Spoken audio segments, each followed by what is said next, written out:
আসসালামু আলাইকুম। আজকে আমি তালের রুটি বানাবো। তো এখানে আমি প্রথমে তালের যে পাল্পটা থাকে সেটা জাল দিয়ে নিচ্ছি। অনেকক্ষণ জাল দিতে হবে, একদম যখন ফুটবে তখন এটা নামিয়ে আমাদেরকে রুটিটা প্রসেস করতে হবে। তো আমি একটু মিষ্টি বেশি হওয়ার জন্য অনেকখানি চিনি দিয়েছি আর হালকা একটু লবণ দিয়েছি। প্রত্যেকটা খাবারেই হালকা একটু লবণ দিলে স্বাদটা বাড়ে। বারবার করে নাড়তে হবে যেন নিচে লেগে না ধরে।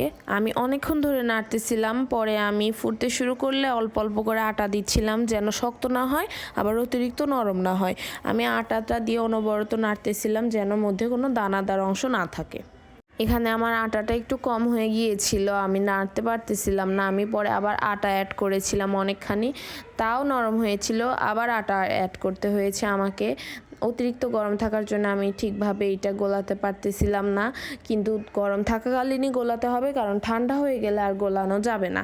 আমি অনেকগুলো ভিডিও দেখার পরে বানাতে পেরেছি, সবাই কি সুন্দর করে বানায়, তো আমার অত সুন্দর হয় নাই, কিন্তু যাই হয়েছে আমার আব্বু খেয়ে অনেক পছন্দ করছে আর আমার রুটিটাও অনেক সুন্দর ফুলেছিল।